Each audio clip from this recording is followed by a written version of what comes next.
Hiroshima, Japan, and today I'm talking with Chris Wieners. Not too far away. Chris, you're in Okayama, is that right? That's correct, JJ. I am very close, only about 45 minutes away from you on the train, so relatively close today. Yeah, and the home of Momotaro, of course. That is correct. Okayama Yes. is famous for. Yes. Actually, when I tell people I'm from Okayama, in Tokyo or Osaka, that's the very first thing they always seem to mention. So yeah, Momotaro is the famous character here. But actually, I just drove back from Osaka. We had to do some administrative stuff in Osaka. And you're a lot closer to Osaka. So even though you're in the rural area of Japan, it's actually a very good location. It's not far from Kansai, right? Not at all. I mean, it's a great location. I mean, if we're taking the bullet train, yeah, we're about 45 minutes door to door to Shin Osaka, and even driving, which we've had to do a few times here recently. You're talking it's about a 2 hour drive to get to downtown Osaka. So it's interesting. Excuse me. It feels very rural, very countryside, but the reality is, yeah, it's a really great place to be located. And of course, we're sort of smack dab between Osaka and Hiroshima. So yeah, Okayama is it's an interesting location to be set up, but very relatively close to Osaka. Yeah, great. Could you give a little bit of background about yourself? How did you end up in Japan? You were working in Asia before.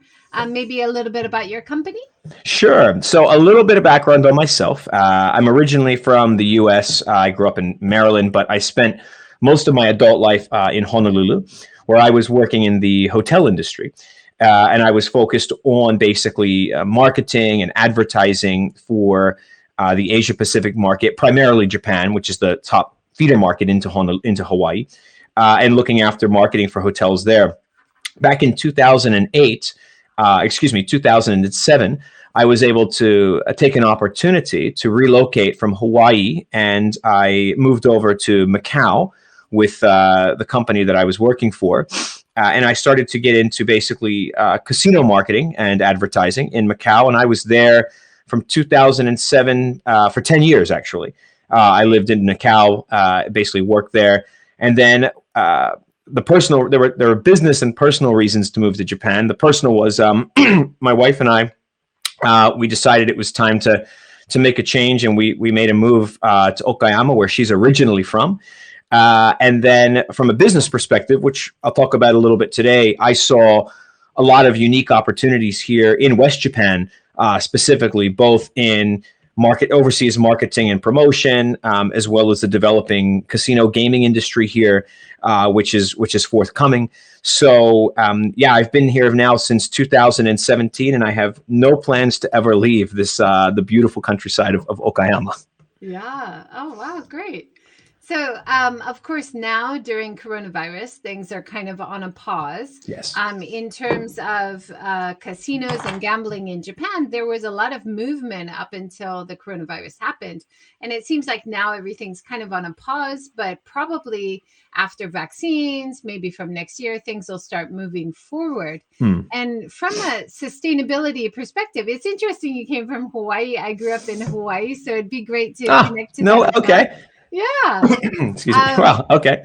But in terms of sustainability, it's like cruise ships, casinos. These things often have just a negative reputation, but they are a huge employer industry. They are something that a lot of governments are keen to start because of the economic input. So it's definitely something we need to talk about and think about best practice.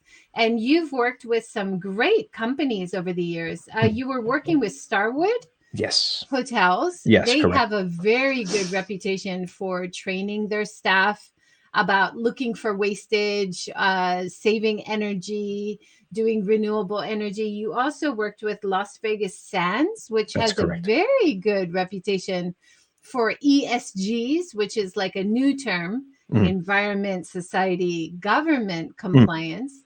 Yes. So you've got some really great insights probably into those industries. And I know there's a lot of concern. You also mentioned Singapore. Is that right? That's correct. Yes. At the time when I was working with the Las Vegas Sands Group in Macau, we were also in the process of pre-opening the Marina Bay Sands property in Singapore. And I know that Singapore had a lot of similar concerns to the Japan market. Yes. So they wanted to limit the amount of locals who could access the casino so that there wouldn't be more gambling problems with the local population. And I heard that Japan also wanted to limit to 10 times locals could visit a casino in Japan. Is that right? That's right. I mean, one of the first things a new market, one of the first things a lot of these new markets look for, and Japan is no different, is, the impact of, if we talk about gaming in particular, the impact to society, the impact, of course, to the environment, to the local community. And that's really key when we talk about the development of, and ultimately, the selection process for casino operators or what we call integrated resort operators, because, a lot of times when we say casino, and a lot of people, in Japan in particular, a lot of people, when you say casino, they think of the movie, Scorsese's movie, Casino. A lot of people are not necessarily familiar with what integrated resorts offer. And I mean that not only from a commercial perspective to clients and to visitors and to tourists, but also to the local community. And then again, much more than just the economic impact is what are the impacts to the social fabric of a community that a gaming facility enters. So in the case of a place like Singapore, if you talk about the locals gaming aspect, which is, hey, we want to ensure that we don't create an additional problem gaming environment or additional opportunities to enhance this whole problem gaming aspect in Singapore. They instituted, the maximum amount of times people can enter the casino, as well as a relatively hefty levy, which is approximately $100. So before a Singaporean can even enter, in addition to having to provide their ID card to walk into the casino floor, there's a levy that must be processed every time that person enters the floor. So it keeps out people that could potentially become problem gamers. And then again, there is a tracking mechanism in place to make sure that they manage the amount of times that people can enter. In Japan, a lot of the opposition has very much been, focused on, rightfully so, problem gaming and how that could negatively impact the local society. And there's a lot of examples given here around the betting that does exist. Pachinko, obviously, is an industry here, and some of the negative connotations of that industry, unfortunately. And it's really going to be up to not only the government, but these operators who should be experts in their field, who have implemented best practices in many cases around the world in different countries and different cultures and different markets. It's their responsibility to ensure that they work with the governments locally at the municipality level and at the national level to develop initiatives that are going to help. Of course, there's an understanding that they want to, drive their bottom line and increase their customer base, but they also have to act responsibly. And that is something that, again, I don't necessarily think it gets a lot of exposure when you look at gaming and integrated resorts, but there's a lot of work that these corporations do behind the scenes. Vegas and Singapore are great examples of that in regards to how they manage those types of issues. And that's on the social aspect. Then, of course, you have the environmental impact and the sort of local societal impact. So the creation of jobs is of course, that's key.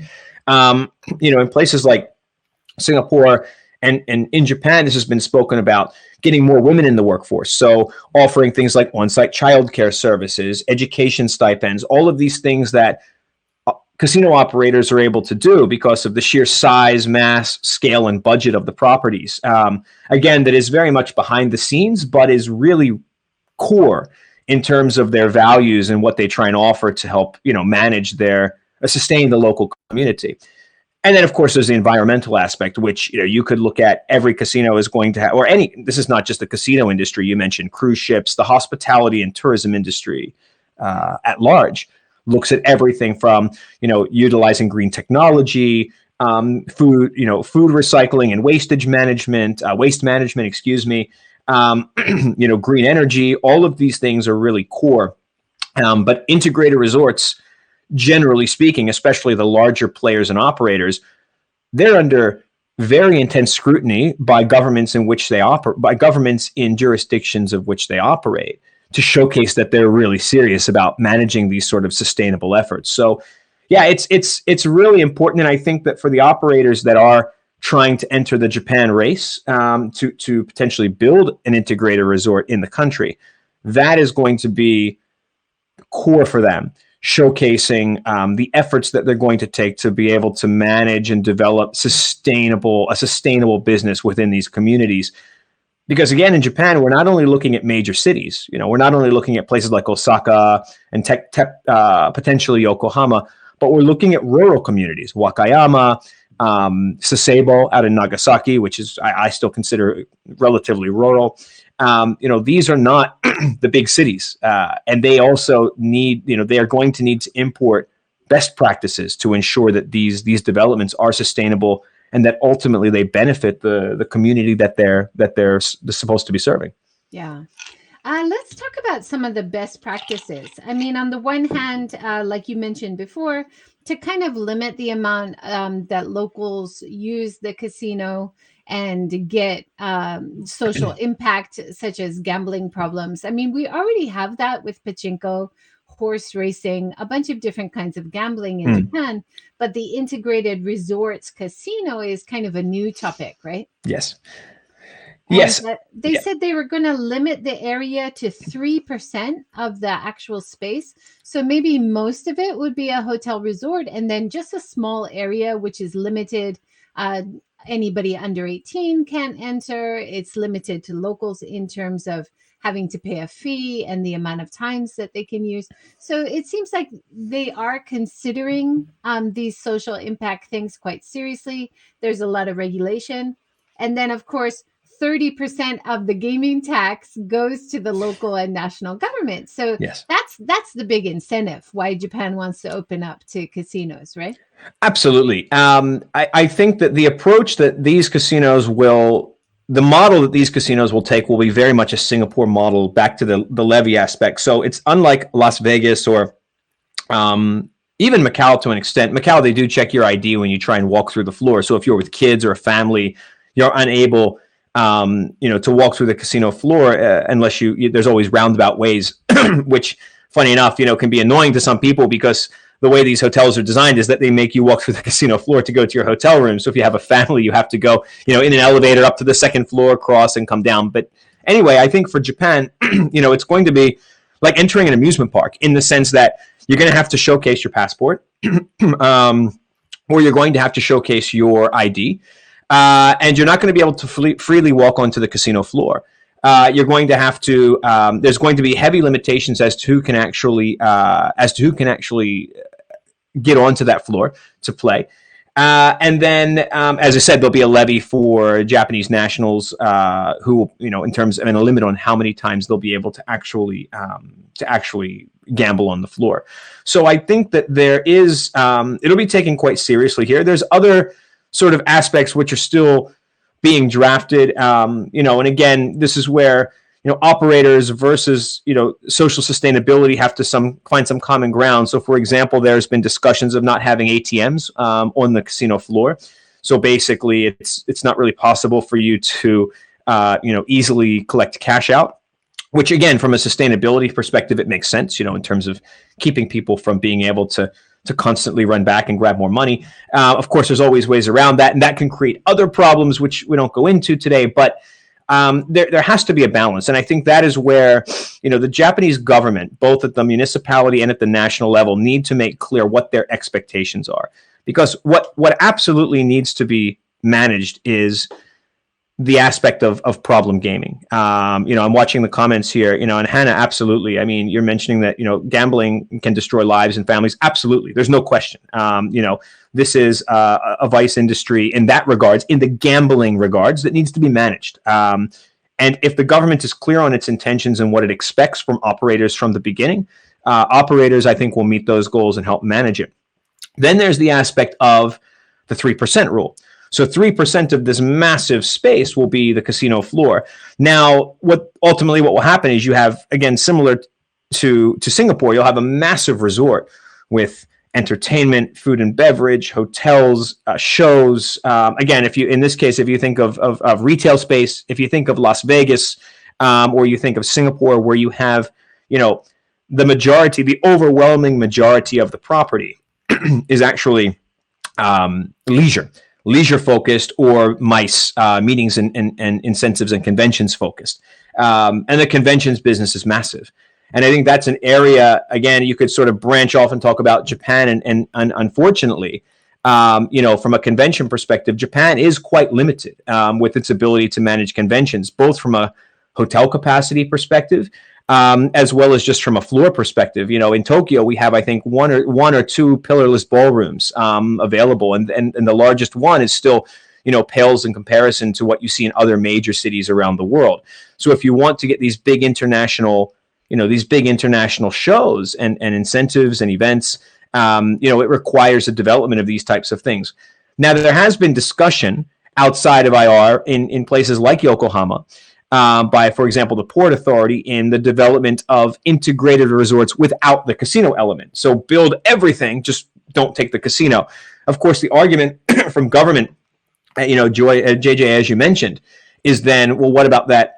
What about that tax rate? Because obviously the benefit, at the end of the day, the gaming tax is where a lot of the revenue comes from. And the income will be significantly down. They found in the Singapore Marina Bay Sands, 70% of all the revenue from that facility is from gaming.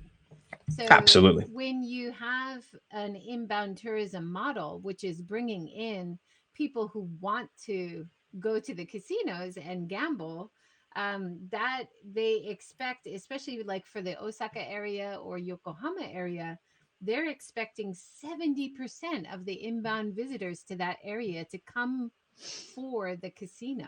Yes. So, I mean, this was before coronavirus. Of course, right. This is, in terms of increasing the amount of tourism, this is something very attractive to the government. And so it's very likely to happen. So let's talk about how we can do it in a better way for the local communities, in a better way for the environment. Let's not just ignore that this is bad and not talk about it, right? Let's talk about it and think about how we can go forward to support people and planet and income at the same time. Totally agree. And I think that that's where it's very important that in these cities or these prefectures even, where this is potentially going to proceed, the local governments, obviously because of coronavirus, the last year has been quite slow in this regard, because this is, of course, not the focus right now is on COVID-19. However, prior to COVID, and I think that as hopefully eventually when things become more sustainable with regards to COVID here in Japan, the governments and municipalities have put on a lot of public hearings and events to sort of showcase and hear back from the general public as to their thoughts, what their feedbacks are, and to sort of get ideas and concerns from citizens, which are then passed on to operators that are interested in Japan. And it's really important that the general public supports that. And what I mean by support is attends, and that they get involved, because ultimately, one thing I will say is that I having worked in the space and having worked with different prefectural governments on this, they are listening. And they are taking very seriously what the general public's opinion is. And, if as you said, if the opinion is just, well, it's bad, so let's ignore it. If the government is going, which they will proceed with these developments, it's important that the public is involved and that they are involved in sort of raising the concerns that exist within their local communities, which are going to differ by location, so that it's clear to operators, again, what's expected of them. If the public doesn't get involved, it becomes very difficult, and really it's sort of just government making assumptions on, what the community expects. And I think that that community varies. There have been events, for example, in Osaka, events that talked about, and I apologize, I don't necessarily know the name of all the groups, but for example, the Women's and Children's Association, they held an event around IR. What is their expectation? And this goes back into how can operators and gaming developers, create sustainable jobs for women to enter the workforce should they want? How can they provide, again, I mentioned things like childcare and education stipends and a variety of things, but this was brought up. Then you have sort of the chambers of commerce or the local Shokokaige show, which their focus is on, How are we going to ensure that local businesses benefit from this? So you don't have a giant, integrated resort company from Macau or Las Vegas enter the scene and then outsource all of their, importing of whatever materials from overseas, right? How do we ensure that those contracts are given first to local companies to grow the local economy and to support local businesses and local jobs? These are individual interest groups that will all have a play all have a say in terms of how this proceeds, but people need to get involved, whether it's private sector, whether it's public sector. It's very important that they help drive this train as it proceeds, because there is time. Right now it's still no matter what anyone says, it's still a very early stage right now. And obviously, COVID has had a detrimental impact to the timeline. So I think there's going to be a lot more major news regarding the timelines coming in the next couple of weeks or 1 to 2 months here. So that'll be interesting. But regardless, there's still a lot of time for people to get involved in this development. And I think it's important that they do. Yeah, for sure. I've done some research over the years with hotels in Japan, and quite often you see more of these best practice ideas in terms of sustainability from the international hotels. Yes. And so if you have these companies like Starwood or Las Vegas Sands coming in, they already are well established in terms of training their staff, understanding all the different impacts of every part of the building, of the staff structure, of the input output, of the sourcing. So if you have these kinds of models in place, I think it would actually elevate the business as usual standard in Japan in many ways. Also more equality in terms of gender equal business hiring, having childcare facilities on site, that kind of thing. Let's just go through for Starwood, just to mention it. Some of the things that they consider is about sourcing, like you said. So, where do the local products come from? Do they come from local businesses? Can we elevate the standards of the local business to have a higher quality for our customers? So that, in terms of supply chain, is also elevating the products for the local area and helping the economy by supporting local businesses. Talking about construction using renewable energy, LED lights, thinking about water catchment and waste management, partnering with third parties like UNICEF. We know that for casinos and a lot of gambling and human trafficking and child exploitation, it's unfortunately connected. Yes. So having a third party, which is well respected, to think about only that part and be a watchdog is also really important. So there's so many of these great standards that are kind of already in place for the hotel and resort industry. Correct. So I think if that kind of collaboration or that kind of standard came with whatever big project came to Japan, that would be a big asset. Absolutely. You've hit it on the head. I mean, you've got these large international organizations that are well respected in the areas they operate. They have best practices that are proven, and not just proven in, say, America, where we're just going to take an American concept and drop it here, or we're going to take a Singaporean concept and drop it here. These are companies, in particular, the two that you've just mentioned, Starwood Hotels, which is now Marriott, and then you've got the Las Vegas Sands Group. These are companies that have worked, again, across, Starwood, almost, in nearly every country in the world, they have some, or Marriott, they have some integration in. Las Vegas Sands, having worked, in America, in Macau, in Singapore, looking at many, many new markets, not only, Japan. And they're just two examples. We could talk about so many different examples of international organizations that look at resorts or the hospitality industry at large. And exactly, they have well-oiled sustainability and CSR machines that, again, sort of are replicated and localized in the markets they operate. And I think, you give that example of, sourcing local products. It's absolutely true. I mean, there's, these properties, when they source in the supply chain, there is, of course, a standard of which they must operate and a standard which they're willing to accept. And working with local businesses to ensure that there's two key things. One, to ensure the standard is where they need it to be so they can procure from the local business. The second is, of course, volume. One of the things I think in the beginning that businesses in Japan are concerned about when they start to learn the scale of these operations is, how are we going to provide the volume? Because we've never, especially in rural communities, I go back to places like Wakayama and Sasebo and Nagasaki, there's nothing in comparison to what could potentially be developed. This is on a scale unlike almost anything that Japan currently offers in terms of tourism. So understanding and ensuring that local businesses can scale, helping them scale as need be, and helping ensure that when they scale, the quality of the product or products is where it needs to be to procure the product. That is really important. So absolutely, it's, as you said, it's a chain reaction. It's sort of, we're going to need this widget.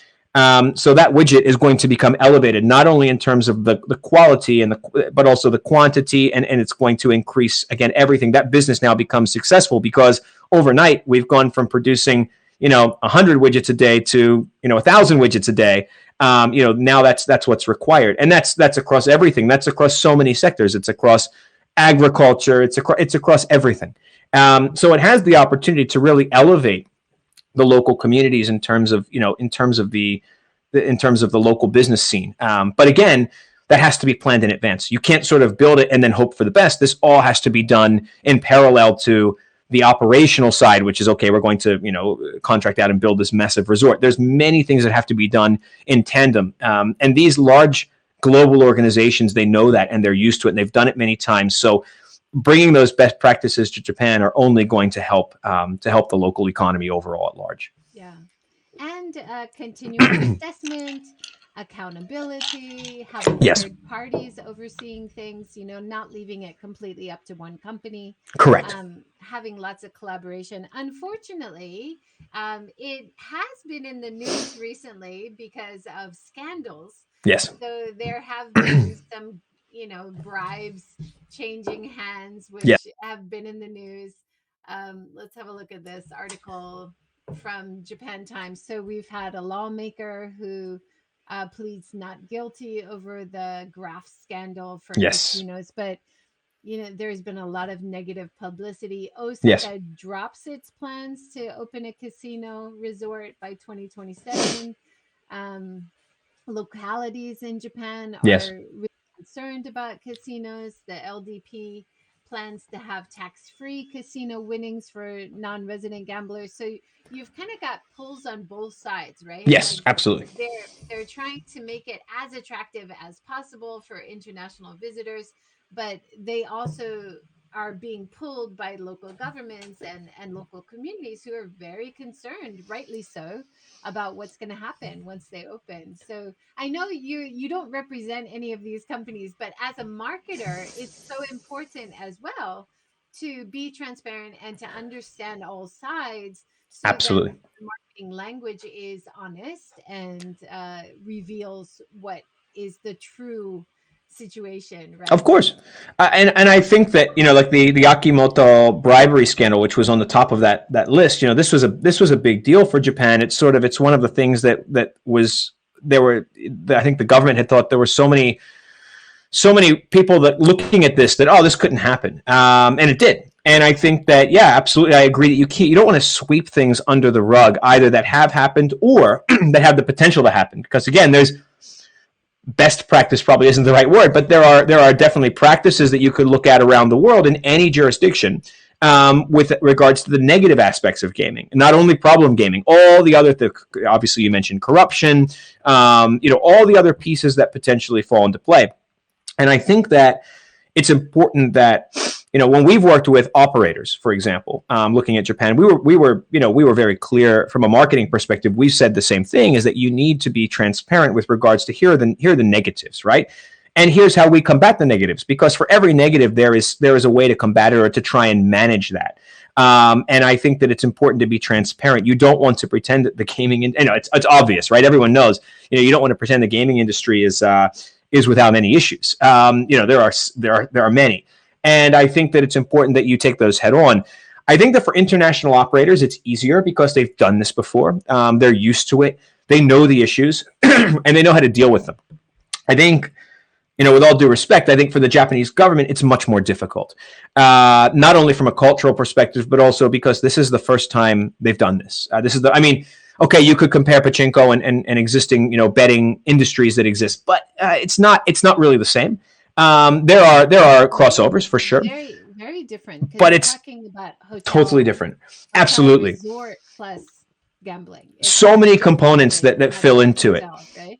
Correct. And I think that the Japanese government should also be transparent with, I go back to the bribe scandal with the 500.com guys. This happened. It's going to be very loud in the news. It's massive in our industry news. We're seeing constant updates, barrages in all markets regarding what's happening with this trial. And it's important that the government is not only transparent about it, but sort of says, okay, we recognize this is a problem. Here's how we're going to amend and fix this so it doesn't happen again. And I think that is an area that's, again, for with all due respect, is really lacked from the government side, is the transparency to the negatives. And again, sort of a plan, a plan in terms of what are we going to do? How are we going to manage this? Almost like a crisis management plan to say, okay, this has happened. What's our communication strategy? How do we market this? Market is not the right word, but what is our communication strategy? And that's been lacking. And that's a problem because what it looks like to your average citizen is that it's sort of being brushed under the rug or that we're trying to hide something. And that's not good. And that only further adds fuel to the fire with regards to those who are, against and strongly against gaming. This is great fodder for those people. And it makes sense because again, well, how can we trust an industry where we've had all these issues already? We don't even have a shovel in the ground to start building a property, and already we're having all of these problems. This is not good. And they're right. So it's going to be really important for the government to change the outlook in terms of how they deal with these types of negative publicity. And it's important that operators are also very forthcoming with regards to here are the potential negative impacts. And we see them all over the world. We see them in every market. It's not unique to Japan. There may be components in terms of culture that are unique here, but in terms of the bottom line, we're going to have the same problems that we have in every integrated resort around the world. We must put mechanisms in place to manage those, whether it's corruption at any level, whether it's private, public sector, government sector. You mentioned everything from obviously the human trafficking aspect to all of these negatives, which nobody likes to talk about. Believe me, nobody likes to talk about, but they must be because the public is talking about them. And if they're not talking about it, they're thinking about it. Yeah. And another big issue, I think, for the operators, if they're coming in from abroad, would be the labor shortage. Like there's just not that many people who, a casino. How many people? It's thousands, tens of thousands. Yeah. Right? The Las Vegas Sands employs, they even had an 11% decline since 2019, but they currently employ almost 45,000 people. Yes. It's really amazing. Like in terms of, if these are decent jobs, this is a big support to the economy. Yes. But can Japan support that right now? We're having such a labor crunch is another concern on the other side, right? Correct. And that's a major point of discussion when you listen to operators and government talking, which is, of course, the ability to, so that there's multiple folds there. So one is, of course, at the end of the day, the labor shortage. And then the second is, again, as you said, making sure that these are quality jobs that people aspire to have. And that's not only from a salary perspective, but also from excuse me, one second, I'm sorry. That's okay. Quality of life. Excuse me. That's also from a quality of life. Oh, sorry, I think I muted the wrong person. I'm sorry, I didn't mean to cough into the microphone, everyone. Sorry about that. So it's from a quality of life perspective. It's also from a training and long-term career sustainability perspective. So what are my career aspirations? I don't just want to, if I don't just want to become a casino dealer, and I have aspirations to move up that corporate ladder, what are the opportunities for me? And to be fair to operators, that's an area that, from a human resource perspective, they're very, very good at. Now, in the labor market, Macau faced a very similar issue. So Macau is incredibly strict on the importation of foreign labor, for example. So it's when I was there, when I arrived in 2007, there was a significant amount of foreign labor that had come in, and it was under the guise, rightfully so at the time, of, these are the first sort of international gaming operators or gaming operations in the region. We need international assistance to get these things up to par with an international level. And we want to train locals, Macau citizens, on how to operate gaming institutions. And the government said, okay, that's fair. And I think at the time they gave them a 10 or 15 year timeline to say, look, over the next 15 years, you need to ensure that, and there were milestones. In the next 5 years, we have to cut this many, we call them blue cards. Basically, they were the foreign visas. So we have to cut this many foreign workers. And, every so many years, there was another threshold. So you get to the point to the day that really anybody that's not a vice president or above, and even those positions, unless you're a Macau local, it's very, very difficult to get foreign import for that labor, unless you can prove that there's absolutely no one in the market that can do it. And that's not only through CVs, but also showing I've gone to recruiters, I posted everywhere. I've done my work, and this is managed by the Department of Labor in Macau. So they check all of this, and they're incredibly Macau. I give them a lot of credit. They're very good at making sure that local citizens are managed and taken care of by these international operators.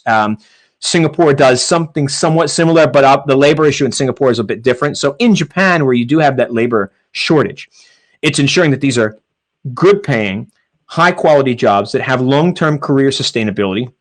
And when there is realistically no opportunity and no opportunity to find anyone local for the role, that is where, again, there's the aspect of foreign labor comes into play, but it must be managed. It should not be a sort of, open the floodgates and make it easy to bring as many foreign workers in as you want.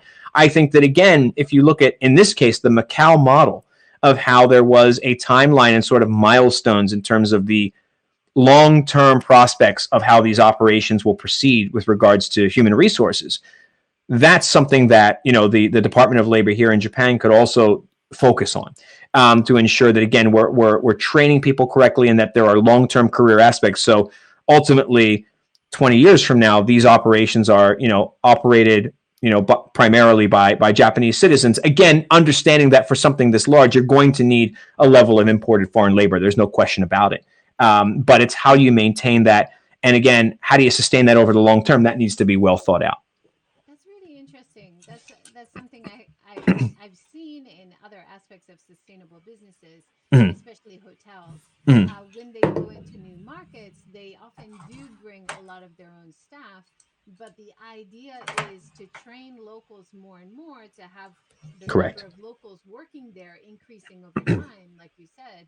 And that would be a similar standard you could expect for the casino industry if it is an international entity that comes over and sets up here. Yes, absolutely. And that's, again, goes back to understanding what these integrated resorts bring to the local, not only economy, but the local society at large. This is the type of thing that needs to be discussed and made very clear, that we're going to bring not only jobs, but we're going to bring good jobs, and we're going to bring jobs that have long-term career paths for people that would like to take that. And that's and not only career paths in Japan, international opportunities, people that want to work overseas, people that want to work in other jurisdictions. That's all part of the long-term, human resource side of things that needs to be made very clear. Yeah, I mean, a lot of these hotels and casinos are run by very big parent companies, right? Yes. In Hawaii, just to give a different example, in Hawaii, when I was looking for part-time work as a university student, I was actually really excited to look at TGI Friday. Yeah.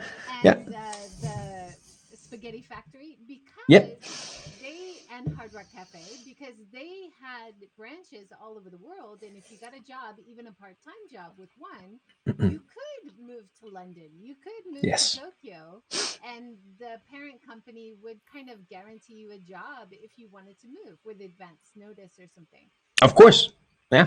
I think that's very appealing for people who like the idea of moving around, I think so too. And again, it's sort of, yeah, anytime you're looking at the tourism or hospitality industry, I mean, this is the reality. You have so much opportunity to, I mean, you mentioned, yourself, it's same in Hawaii. When I worked for Starwood, one of the key reasons I wanted to work for a hotel chain, I actually started working for Starwood when I lived in Baltimore, when I was right out of high school.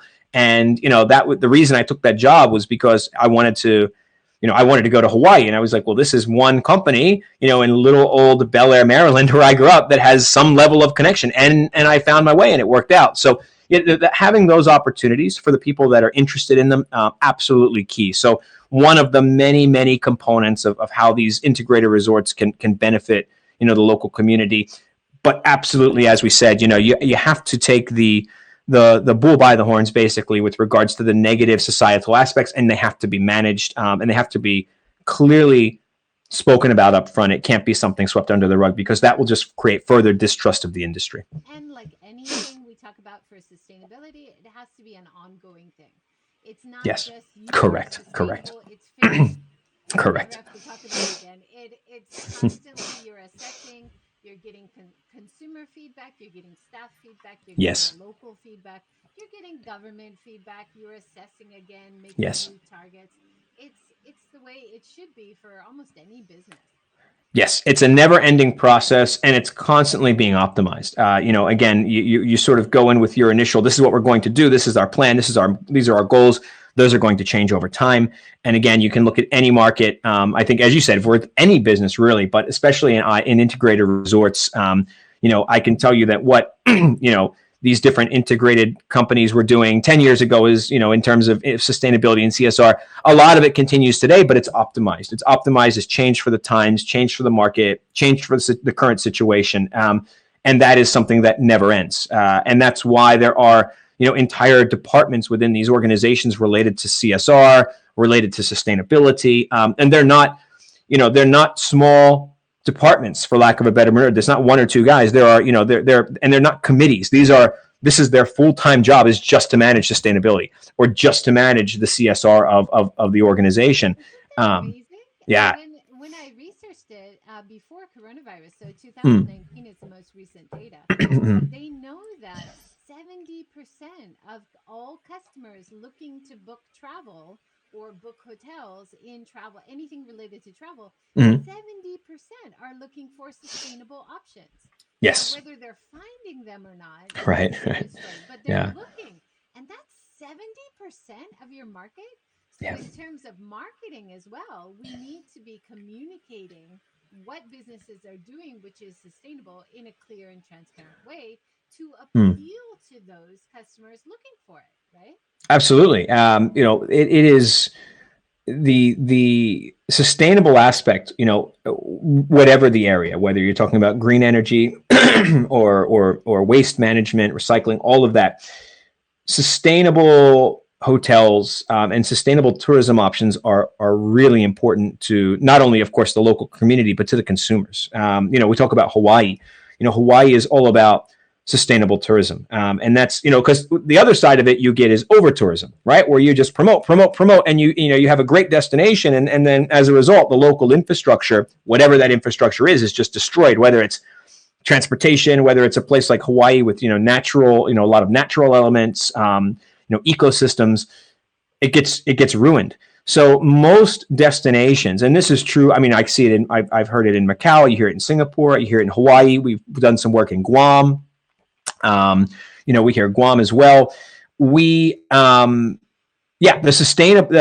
Customers are looking for those sustainable options. And if you go to, online travel agents, places like Expedia, places like, Travelocity, all the OTAs, they're also really pushing, the sustainability aspect of these properties. So yes, it's important, and it's a marketing tool as well. As you said, it's not only good, from a social perspective, but it's also a good opportunity to promote what you're doing, and people do care. It's great branding and building brand appeal, not only for the business, but for the destination. Absolutely. Molly, you're saying you can't hear me. Is it better now? Much better now. I was going to say it was hard for me as well a moment ago, but now for me, it's much better now. Okay, good. I saw Molly's comment as well. Yeah. The program volume. Let's switch gears a little bit because you're in Okayama and you've been kind of promoting Okayama alcohol. Tell us about that a little bit. Yes. So we have a client, which has now sort of turned into a much more long-term opportunity for us. So, coming to Okayama and just, living here sort of in the sort of, I say rural, I mean, there's still 500,000 people in the city, but, if you drive, I tell anyone who's never been here, if you drive 15 minutes from where, the station is, the central Okayama station, in almost any direction, you're going to hit rice fields and farms. And that's, it's a relatively small area. So anyway, we began speaking with someone here who was very interested in the export of various products, and their initial focus was on alcohol.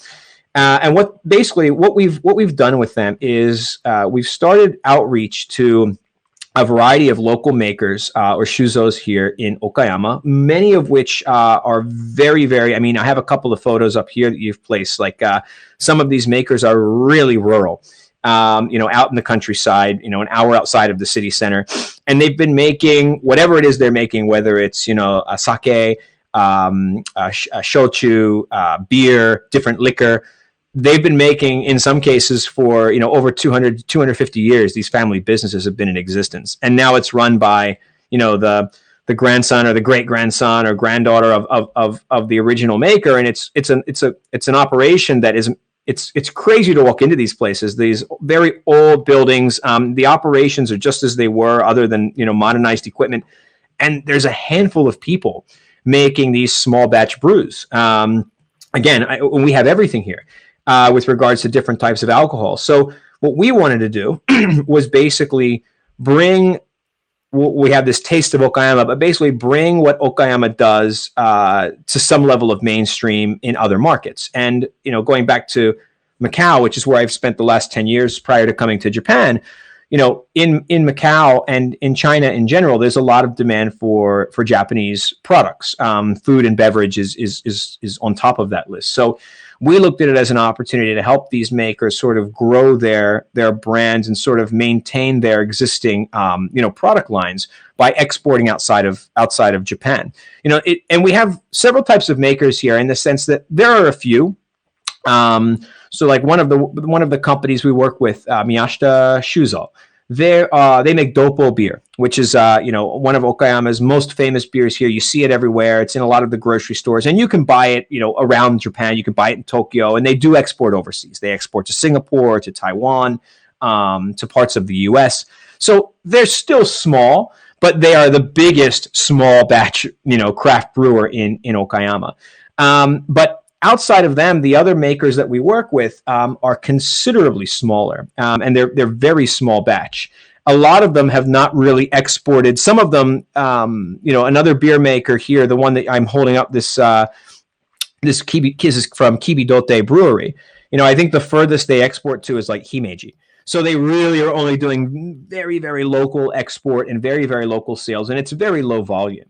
But they're interested, and in discussing with them, they'd love to grow their business. They would love to be able to show that they have, purchasers in Macau or in Hong Kong or in Hawaii, for example.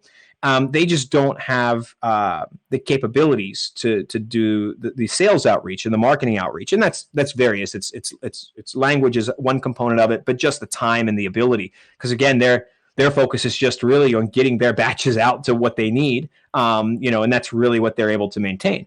So we've partnered with a variety of local companies. There are a few outside of Okayama, because we had a few contact us. We had one from Kumamoto, one from Tokyo, but our goal is really 90% of what we're promoting is from Okayama, and our goal is to sort of promote Okayama as a prefecture that produces really high quality local spirits. And which ultimately draws attention, which ultimately brings tourism in the future. I mean, this was all started, prior or just around the time that COVID-19 was hitting. So we sort of thought, okay, well, let's take the next year to year and a half to sort of build the brand and create the partnerships. And then once, COVID sort of dissipates, Okayama starts to become on the map as this place that has a really great beverage culture. And it does. One of the whiskeys actually that's made here locally was a World Whiskey Award winner. In the small batch sort of no age category 2 years ago. back in 2019. So we have some world-class product here in Okayama. It's just not necessarily widely known as a prefecture or as a location for small batch brews. So our goal is really to get the names of these makers out there.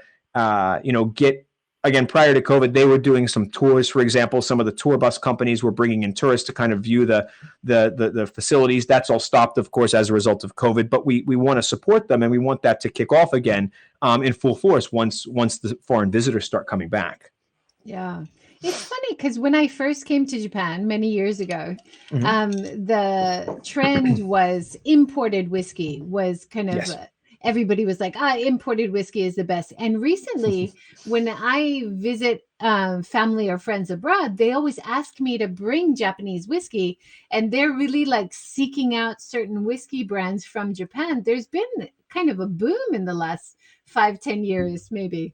Yeah, Japanese whiskey has really taken off, and I think over the past decade, as you said, there's been a lot of brews from throughout Japan that have won really global awards. Back to the World Whiskey Awards, in Scotland, like you have all these Japanese companies which are starting to win these high accolades, both in small batch and in larger batches. And as a result, that sort of has become a worldwide trend. I mean, I see it in Hawaii. I see it definitely, no question, in China and Macau, Hong Kong. Even in America, when I've gone back to Maryland to see, family and friends, it's really, really sought after. Japan as a whiskey brand in particular is a really sought after brand right now. So much so in a negative way.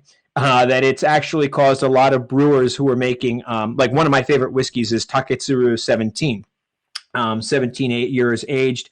It doesn't exist anymore because it was just so popular, sort of a mid-price brand whiskey that it was bought up and there's just no batches left. Whatever's left is spoken for. So now it's sort of, you go online, you go to Taobao in China, or you go to, other online searches, and, it's just, people have kind of hoarded it and are now selling it at these exorbitant prices. So they just stopped making it. They just discontinued. So the downside of it is that for some of the more popular whiskeys, that it's really, it's caused a strain on the whole supply aspect. There's just not enough of it to go around, which is, of course, in turn have caused some of the prices to skyrocket. But for some of the local brewers, what's that? Sorry?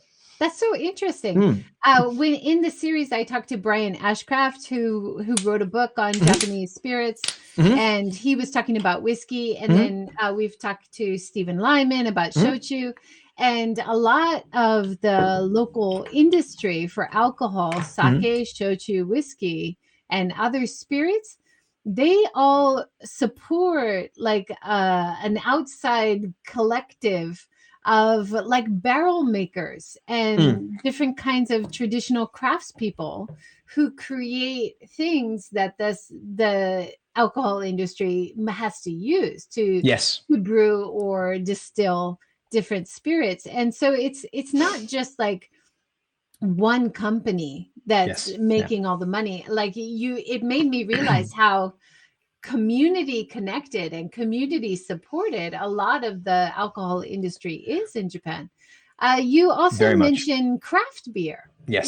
You find that, of course, with craft beer as well, right? Yes. I mean, to that point, I mean, we see like a lot of liqueurs, especially in Okayama. Liqueurs are really famous here. So we've got, as every prefecture sort of has the things that they're proud of and famous for. Okayama, it's peaches, a little bit of yuzu,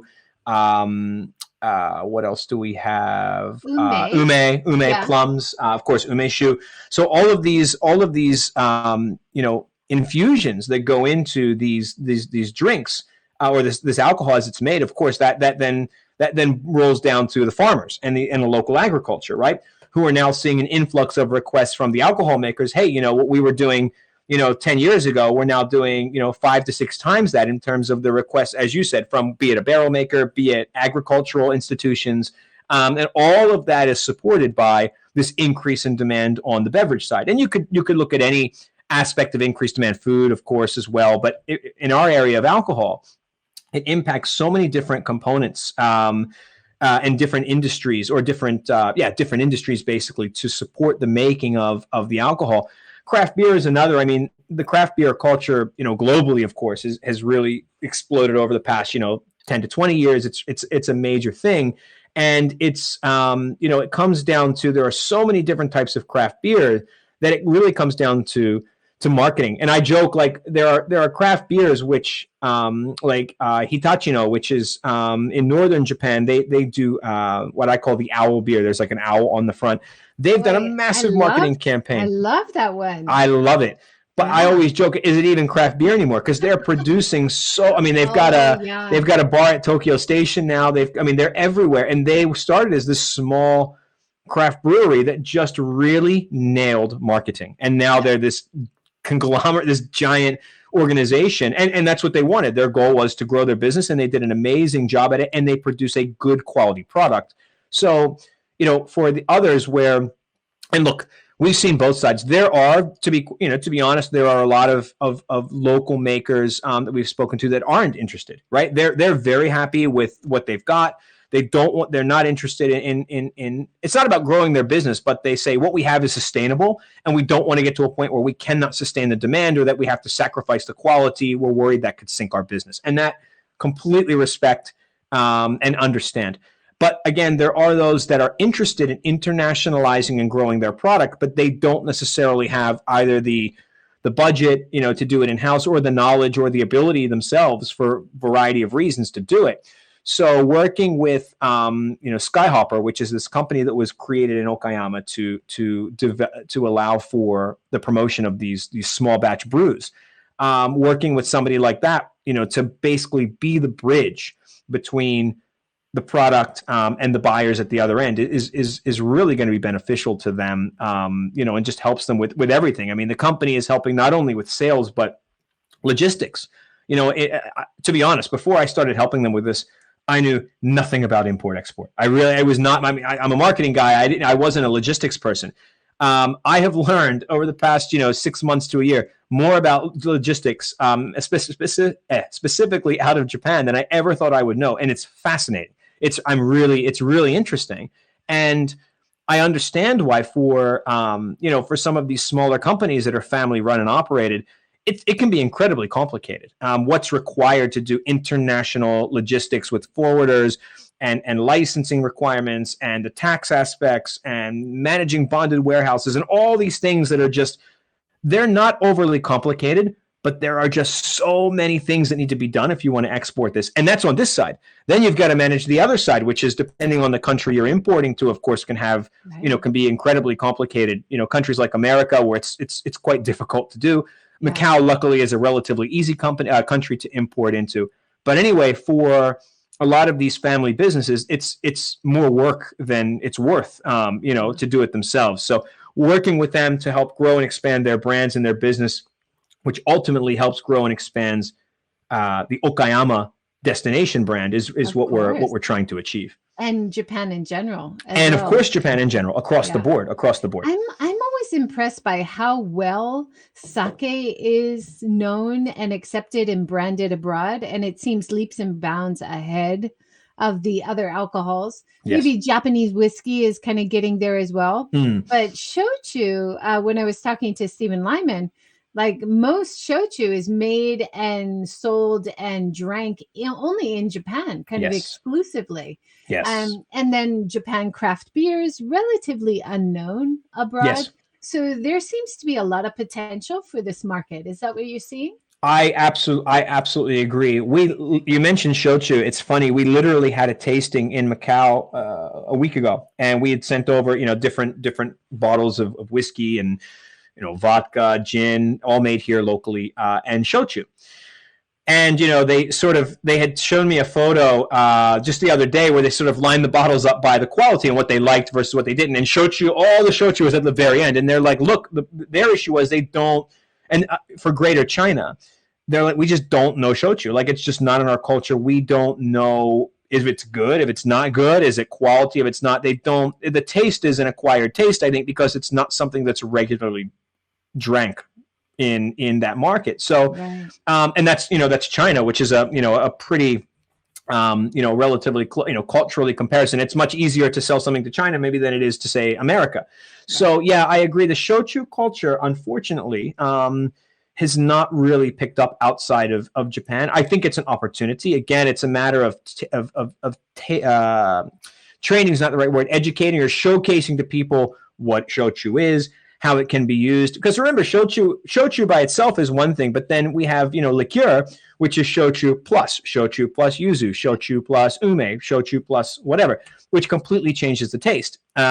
So, we had a lot of people interested in Okayama umeshu, right? Plum wine, which is really sweet, and has quite a strong taste. And we're explaining, well, that's actually shochu. It's just shochu mixed with this particular fruit.